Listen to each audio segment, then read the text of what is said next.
avec Pierre-Yves Verva pour Victoire. Bonjour Pierre-Yves. Bonjour. Alors vous connaissez le principe de l'émission, je commence tout de suite par votre première victoire.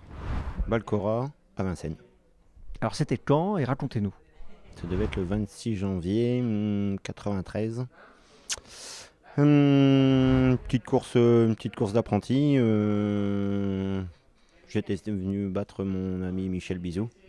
On avait fait premier et second et là c'était une belle arrivée. Serré. Un peu serré, ouais. Ouais, il a fallu se battre.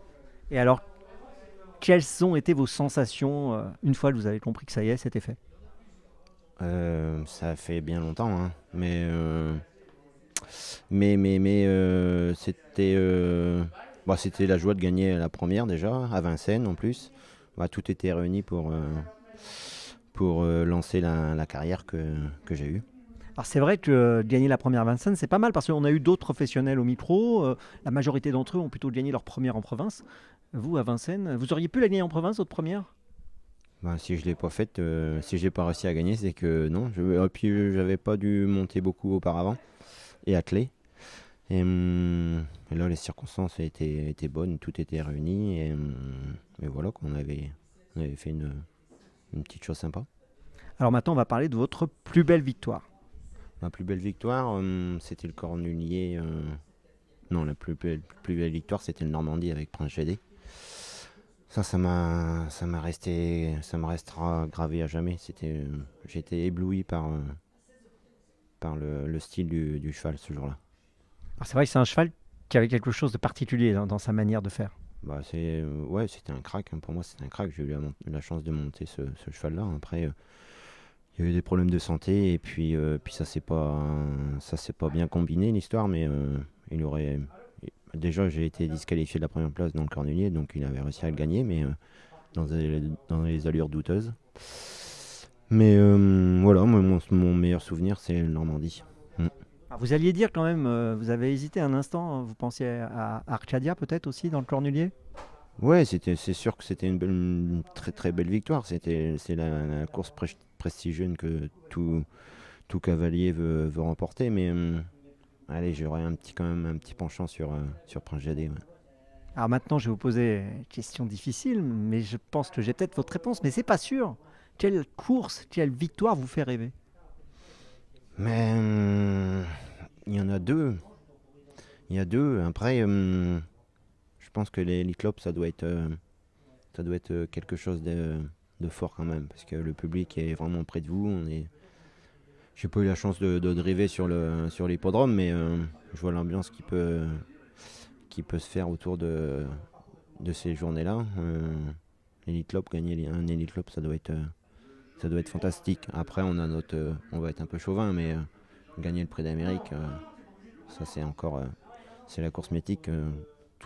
Non, tout le monde connaît cette course.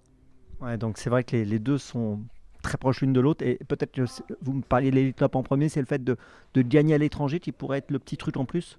Bah oui, le petit truc en plus, et puis le fait de ne pas avoir remporté de belles courses à l'étranger, peut y avoir un petit truc.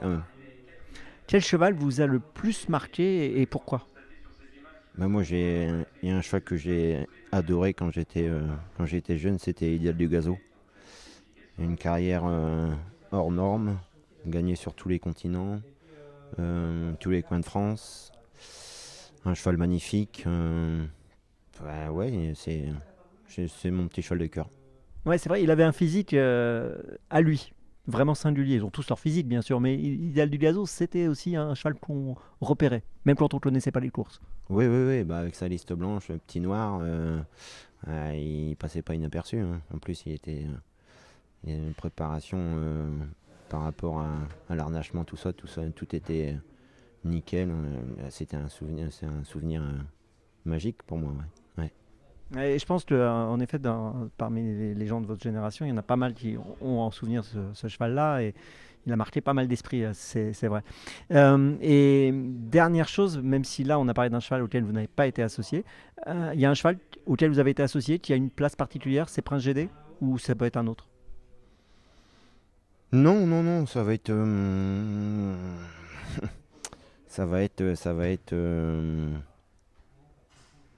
je pourrais dire mon cheval Faubourg. On a vécu une année extraordinaire ensemble. Il a enchaîné les victoires, c'était assez impressionnant. Il a enchaîné les victoires. Combien de suites? Je crois que c'est pas de suite, mais dans l'année, il a dû en gagner 10 ou 11. Ouais, c'est une sacrée performance. Donc quand vous entraînez, quand vous drivez, quand vous le montez, et puis que vous gagnez les courses comme ça dans une année, ça peut être...